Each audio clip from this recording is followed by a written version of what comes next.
This week we talk about trust. How do you know if you can truly trust someone and how you can build better trust in yourself?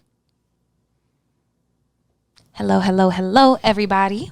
Happy Monday. Welcome to Carlie's Couch, episode number 197. Yep. Not 7. 7. 197. We're so happy that you're here with us. Yes, hope you're having a great day. Thank you for everybody who's been tuned in, listening as we go into the third quarter of the year soon. Or is it now? No, not yet. Almost. The year is definitely flying by, so we appreciate you. This is our, third year or fourth year, maybe? I'm not sure. It's coming up on third. As far as when we started in the fall, right? Yep, September. Yeah, so going on our third year. So glad you've been here along the way. So glad you've been sharing the podcast, etc. And so today, I think you're going to really enjoy this topic because y'all love to be messy and y'all love to talk about relationships and anything relevant. And so I would say that trust is adjacent to that, although I'm sure we're branching out past just romantic relationships, right? For sure. Absolutely. Trust in general. I was listening to, what was I? I was on something and I saw this link to a Brene Brown podcast. And if you don't know about Brene Brown, she's a researcher, got really famous from her TED Talk on vulnerability. But she talks about all of these very emotive, deep, kind of ethereal topics, but she backs them with research. And so I quite enjoy listening to her. I know she's had some issues with intersectionality in the past, but supposedly she's doing better on that. But I listened to this podcast about trust and it really just got me thinking about, what trust is. And I was like, we should talk about this. And so I was like, wait, have we talked about trust before? And if you listen to episode 124, we talked about trust issues and about the breakdown of trust in relationships and how to rebuild it if you can. And some of those situations are irreparable. But if you can, what does that look like? But this week, it's a little different in the sense of just like overarching trust in general. And so, Lexi, how trusting are you? Like, how trusting would you say you are? Of what? People? I'm pretty trusting in general, I think. I don't know. I feel like that's kind of vague. I say I'm pretty trusting. I'm not distrustful of people. Is it hard for people in relationships or friendships to earn your trust? No. What about you? No, I'm a pretty trusting person. It's like I trust you, and then if you prove to me that I can't, then it kind of. I think there's definitely levels to it though, and that doesn't mean that you're just open and an open book to anybody that you speak to or that you meet. But I don't have the energy to deal with people if I don't trust you, if I don't feel comfortable around you to a certain degree anyway. So for the most part, I would say that I'm pretty trusting. Same. Do you trust yourself? Yeah, a little bit. There's particular things that I know I don't necessarily trust, or that I know that I've broken confidence in with myself over time. And so there are certain things that I know to take an extra look at or to spend a little extra time with decisions or around certain scenarios, etc., because of past decisions and things of that nature. So I know not to necessarily trust like the first thing I want to do in certain cases. But for the most part, I do trust myself. Yeah, I would say that trust in myself is something I'm building also. Like my therapist and I kind of talk about this often because we've noticed, both of us, in like situations that I'll talk to him about that sometimes when I ask questions, I'm like either looking for affirmation or kind of like am I doing the right thing a little bit? And he's like, no, you just got to trust yourself. Like you do a lot of work. And so that's been a big theme in our conversations as of late, is like trusting yourself more. I think it's less about do I trust myself or do I trust people around me, and more around do I trust that things will unfold in general, and not necessarily feeling like I need to control all the little pieces. So in that case, like I could be more trusting around, just letting other things happen for sure. And I think that's a good thought too, is like trust in not just like people or self, but like also universe and life and things happening. But when I say trust, what does the word trust mean to you? Like, how would you define trust? I would define trust as to trust something means to not fight against it. And to trust something means to not hold back for or towards the thing. And to trust someone or something means that you are putting the outcome potentially into that thing or situation or person's hands. Okay.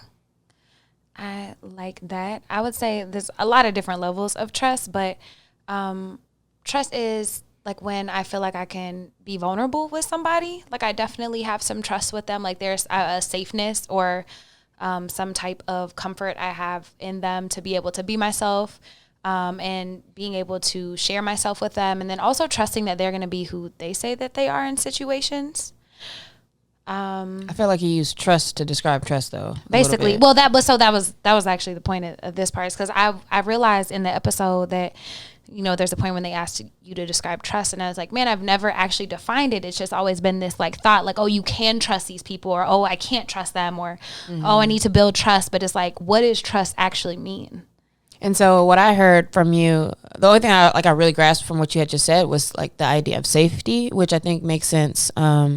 Like to trust something or someone is like believing it'll be okay, or like that you're okay doing whatever it is. But then you lost me when you said trust is trusting or something like that.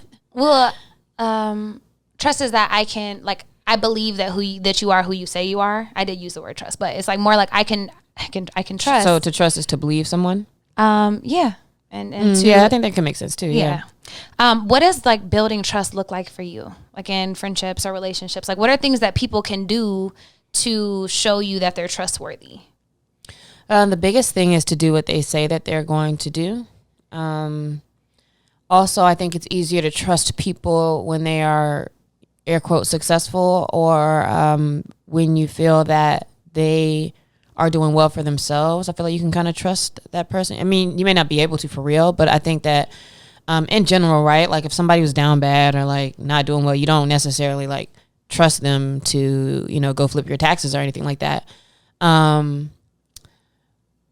else was the question? Building it? Yeah, examples like what are some things that people can do to build trust? Or other things to build trust are probably just in how they respond to you. So when you're talking about trusting others or making a safe or vulnerable space, I don't know if you build it so much as it might be trial and error to see how people react to things. But for the most part, when it comes to vulnerability and trust and things of that nature, I found that the more trusting people are trustworthy. It tends to always be the ones who always talking about trust, or you can't trust people, or I don't trust this or that. That like those are people you end up not being able to trust because I don't know. It's like there's always like a chip on their shoulder, or like that's the way they see things, as like tit for tat, or looking for extra motives or whatever. And so I feel like that tends to like reflect on the person. How can somebody build trust with you? Through actions. Like when words marry with their actions, they actually, you know, show up as they present themselves. They do things they're going to say they're going to do. They're very reliable. Like I think reliability, like consistency builds trust with me. And then also to your point about when people are successful, it's like, if you have fruit in a certain area, I can trust you there. Like if your finances are going great and you're great at investing, I can trust you there. If you don't have a penny to your name, but you're trying to give me investing advice, I probably can't trust you there. And so also looking at people's fruit in different areas. Like if someone, you know, was in, I don't know, well, because it's hard to trust people's relationship advice, but basically looking at people's fruit and seeing how it like aligns with what they say is a big thing for me. Yeah. And I would also point out too, I feel that when you trust people, sometimes it can be hard. Let me back up. Sometimes it can be hard to give up on trusting people if you've already like started trusting them or decided to. And so for example, when we say like when the words marry the actions, but there's so many times when it's like we find ourselves trying to like prove that, you know, okay, they can get it or they can do it, or give people a lot of chances, etc. And what is that telling us about trust when we're in predicaments like that? Or when it's like, okay, if you actually trusted life or the process outside of this person who's not showing you that they're trustworthy, then why would you keep trying to do that?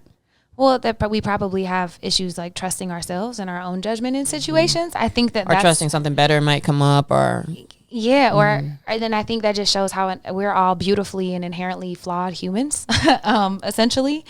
But are there any examples that you can think of, like, or things that have happened where you're like, oh, I definitely can't trust you, like when people do certain things?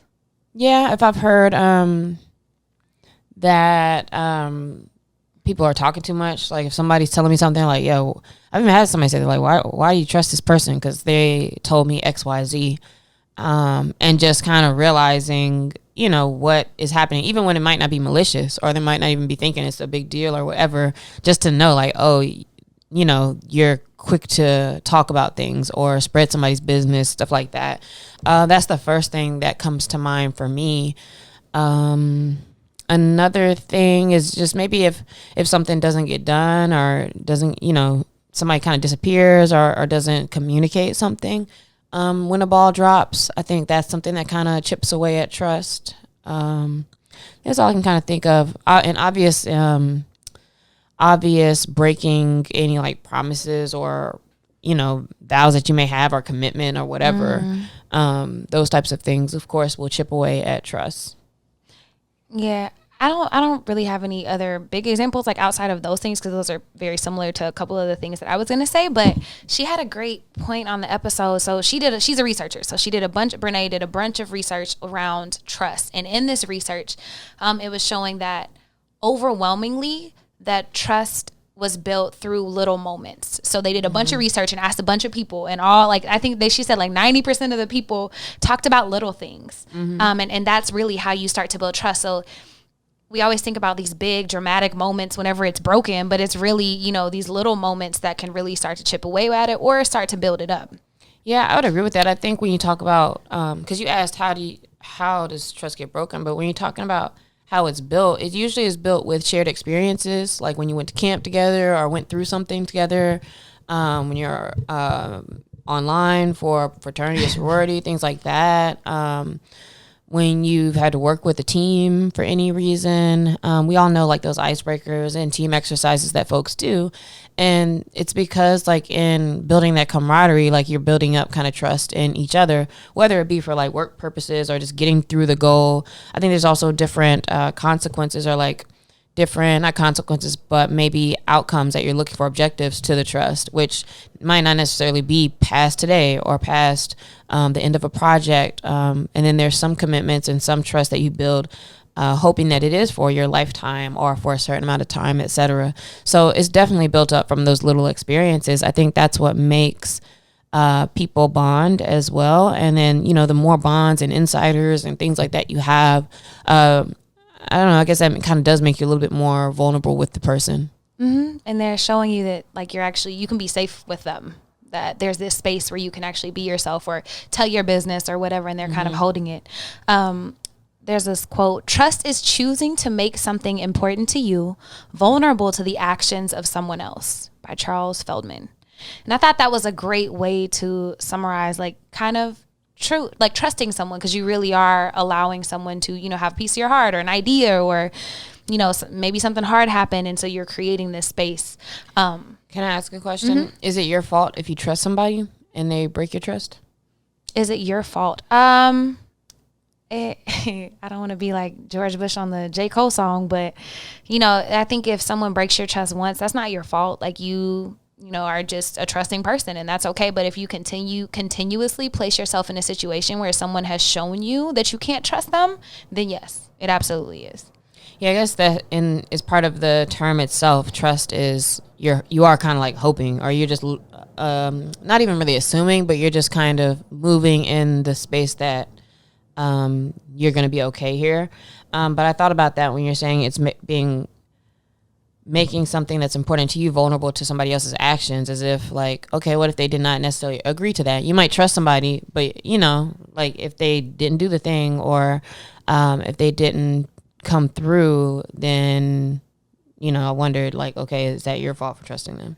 Well, yeah. And also, like, I think this might be more of like an agreed upon thing, because if I'm like trusting you to come through and, you know, help me with this thing, but you never told me that you would help me move that day, why am I thinking about that? Right. And so I kind of think it is important to recognize like there are things that are established, and then there's things where it's like, I don't know, expectations. Yeah, and that's kind of going back to managing your expectations for sure. Yeah, and so thinking about these relationships, like where you can actually trust people, or maybe even this framework I'm about to give could be helpful in thinking about maybe where some people fall, or should fall on your scale in trusting. She gave this framework called Braving as an acronym to think about trust. And I wanted to just add this for some color whenever you're thinking about trust. And so when we trust others, we are braving connection with someone else. And so the B in braving is boundaries. And it is, I trust you if you're clear about your boundaries and you hold your own boundaries and enforce them. And then you're clear about my boundaries and you respect them. There is no trust without boundaries. Move on. Mm-hmm. The R is for reliability. If you do what you'll say you'll do over and over again. And that's something that you can see happen over and over with time, that it's valid or reliable, or if a person is reliable. Mm-hmm.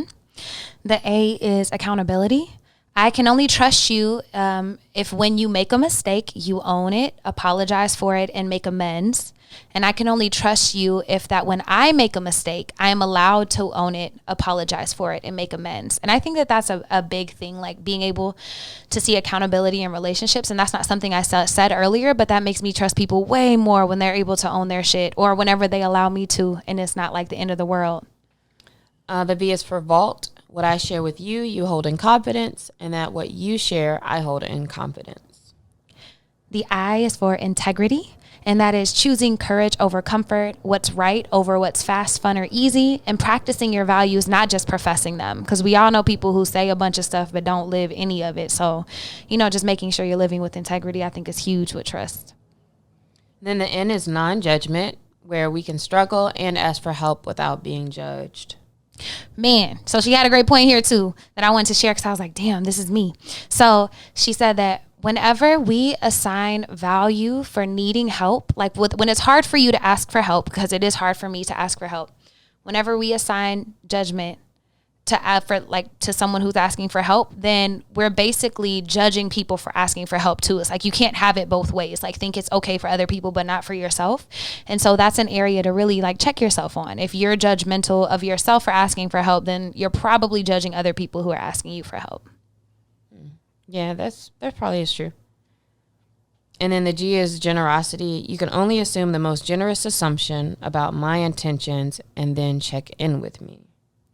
Yeah, I think that's a very interesting one. And I had to give myself a self-check because it's like the people who we trust, we do assume. It's like, oh, you didn't reply my text message. It's not like, oh, man, I think Lexi's mad at me or she's, doing this to be malicious. It's like, nah, she probably busy, dog. Like, she'll hit me later. It's like, I trust that, you're doing what you say you're going to do, being yourself and just moving forward. And so also evaluating that in our relationships. Like, how are you looking at the people in your life? Like, do you trust them whenever they're not able to show up in certain ways? And then do you have a brave enough space to actually say something about it if you know you had issues? Yes, I like all of these because this is really kind of like a roadmap for what does it mean to trust, is what I'm kind of getting from it, is that if you feel that you're able to do all those things. And so now looking at all of those different pieces of the acronym Braving, you can kind of judge for yourself or think about with yourself, okay, well, how trusting am I really, if you feel that you can see where you stand with all these different pieces. Mm-hmm. And I think it's important to look at it from a framework because, like I said, I've never actually thought about the definition of trust and applied it to my life. So it was very helpful, like, oh, this makes sense. Or when people cross boundaries, like why I feel like I can't trust them or what's going on. But the Braving acronym also works like for yourself. So braving for others is braving connection, but self-trust is braving self-respect and self-trust. And so a lot of times we can put ourselves in situations where we might not feel like we can trust our own selves, our intuition, our judgment because of, past traumas and all kinds of crazy things that have happened in life. But if you look at the Braving acronym and kind of apply it to yourself, you can, continue to build and grow that trust with yourself. So thinking about like, do I honor my own boundaries? Well, how do these help you build self-trust? These are almost, it seems like these questions help you see like what your level of self-trust is. Yeah. In the same way that it is with it's probably a good people. assessment. Because that's when you were talking about that, self-trust and self-respect and like what that means as far as braving it with yourself, that is the first thing I was thinking. Is like, well, how do you build your self-trust? But I don't necessarily think it's from asking those questions. I think that if you know where you are with all of these questions of like, was I reliable? Can I count on myself? Et cetera, that gives you a place to start paying more attention to what you're doing in those spaces. Or like when you feel like you're telling yourself like, oh, I don't know if I could trust myself here, or you're talking down on yourself or whatever, and catching that. Mm-hmm. That's a great point. So this is a good starting place to see where you are, because then you can notice where you might be misaligned and then start to work on those areas for yourself, which helps you foster that self-trust. Yeah, I feel the best, I mean, probably not the only way, but like the first thing that comes to my mind and how to build trust in yourself is in doing things. So you have to continue to like make decisions, or you have to keep like kind of doing actions that allow you to like show or like continue your track record of like, okay, just because I messed up that one time, or I chose somebody, a bad person to be on my team, or whatever it might be, you have to keep going so that you realize like, oh, okay, like with time or by changing your own methods or whatever, you are able to do that thing. So starting with checking in with yourself with the braving. So do I honor my boundaries? Am I reliable to myself? Can I count on myself? Do I hold myself accountable? Am I protective of my stories? Am I in integrity? Was I judgmental of myself? Did I give myself the benefit of the doubt? And am I generous to myself? So starting with those questions and then taking action. You mean just continuing to move forward in certain things whenever we mess up? Yeah, like, I mean, if you're having issue trusting yourself in a particular area, then I think taking action is what that does, or how you move forward in like being able to trust yourself. You have an example? Yeah. Well, I just gave one. So, I've had somebody who's telling me recently, like they're having trouble trusting themselves because they're having troubles with people on their team. And it's like, man, I chose these people. Like, did I do something wrong? Like, how I dealt with them or whatever, and like just doesn't know like what to do there. But of course you just have to keep like, okay, well, let's get new people, or let's look at your process, whatever it is. You have to keep doing that again until you realize like, oh, it might not necessarily have been you, and or I'm learning something now that does allow me to do better here, so that I do trust myself more with my skills as a leader in that case, or whatever it may be. Now that's a great example, and I think as always, journaling could be a good thing here. So you could, keep track of your methods and see maybe what you could do differently, or where you have room for growth. But a big part is like not beating yourself up about it and not being like, I can't ever trust anyone or might trust myself again because I messed up. It's like, now we're human, dog. And if you can't trust yourself, like that's probably a sign, or if you struggle to trust other people, it's probably a sign that you struggle to trust yourself. Yeah, probably. I think it's hard because when you're really in a space where you don't trust somebody or other people, especially for a particular reason, I don't know, that's such a strong thing. Usually it's like they did something. Like it usually can correlate to an exact like action or something they said. But I for sure think if you're in general not a very trusting person, that's definitely a reflection on probably something you've dealt with, or issues that you've had as well with your own trusting yourself. Yeah, and so if you find yourself kind of struggling with, something like a decision you made, or, something where you're doubting your trust in yourself, just kind of stop, examine, and then be kind and generous to yourself whenever you move forward. There's another quote because y'all know I love quotes, but I don't trust people who don't love themselves but say I love you, by Maya Angelou. And that's, again, looking at people's fruit and like looking at that. So just kind of. That's a lot of people. It's a lot of people.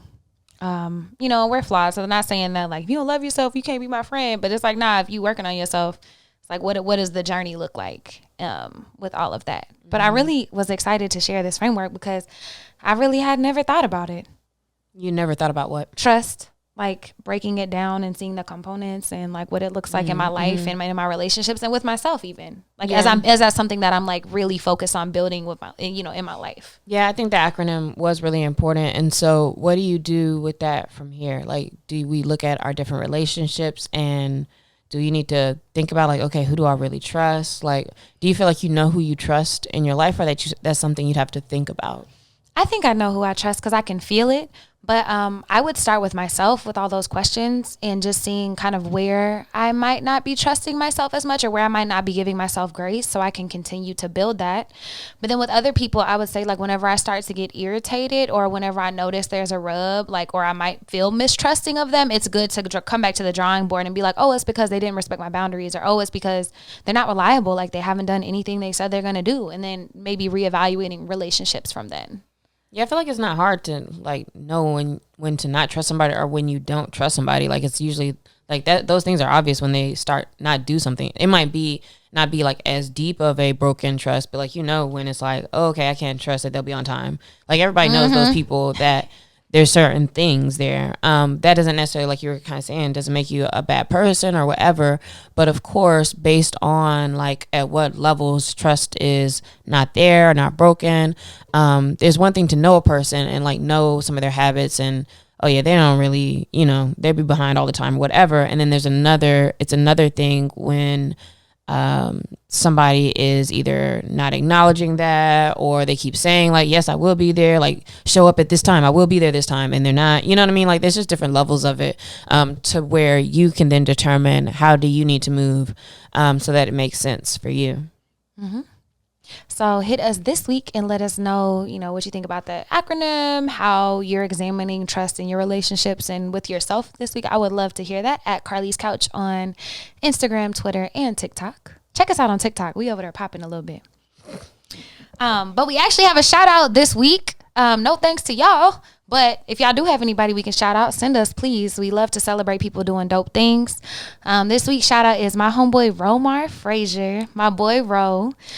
He got his first patent with Boeing, and it is entitled Translating Turning Vanes for a Nacelle Inlet. Probably did not pronounce that correctly, but he developed this technology to help reduce food waste for food and medicines, like whenever they're being transported. Like, so he been working on this thing since 2017 and he finally got his patent in and is doing amazing things. So big shout out to him. He been working his ass off. So I'm so proud. That sounds cool. It's so cool. It's called Cool Cube was like his original idea. Obviously that's not on the patent, but hopefully we see that because it'll make a difference. I think it'll reduce food and medicine waste up to 30 or 40% in how things are being transported right now. And, we need that. So big shout out to him. Hit us if y'all have any shout outs. Be excited to celebrate you. And then ending with the question of the week. Alexia, what are the best and worst, most recent purchases that you've made? Unless you have ever. I can do... From this week, I can't think of my whole life. Let's do most recent. Best purchase I made in this past week would be a doorstop, and the worst purchase I have made would be this wig that did not do nothing it was supposed to be doing at all, and I gotta take that back. So really, and then the most useful one was probably the cheapest one, and something I just needed and just never got for whatever reason. So the best purchase that I have recently was I just bought a portable air conditioner because, in California, air conditioning is considered a luxury out here. And so buy one for my room because it's hot AF out here. Is it a big thing? It's a little portable one, but small but mighty. But it's like different than just like a fan. It's not just like No, it's an actual air conditioner. Like you have to have a vent outside the window. But that's that you put in the window. Okay, yeah. But my favorite one this year has been my juicer. I love my juicer. I juice stuff like every day. Okay, so then the worst purchase that I have made.